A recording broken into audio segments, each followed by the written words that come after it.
சென்னை புழல் சிறையில் ஏற்பட்ட கலவரம் தொடர்பாக உயர்நீதிமன்ற நீதிபதி தலைமையில் விசாரணை நடத்த வலியுறுத்தி சிறைத்துறை அலுவலகம் முன்பு முற்றுகை போராட்டம் நடத்தப்படும் என அறிவிக்கப்பட்டுள்ளது.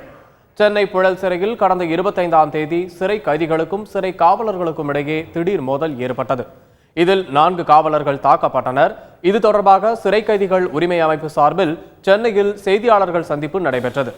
அப்போது பேசிய அந்த அமைப்பைச் சேர்ந்த வழக்கறிஞர் புகழேந்தி கலவரத்திற்கு காவலர்தான் காரணம் என குற்றம் சாட்டினார்.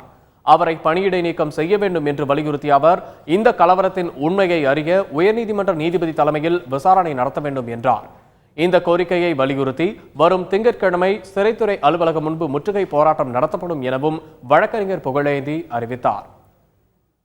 இந்த சிறை கலவரத்திற்கு, குறிப்பாக இந்த சிறை கலவரத்திற்கு காரணமான இளவரசன் அவர்களை தற்காலிக பணி நீக்கம் செய்ய வேண்டும். இந்த கோரிக்கையை நாங்கள் தமிழக அரசிற்கு வைக்கிறோம்.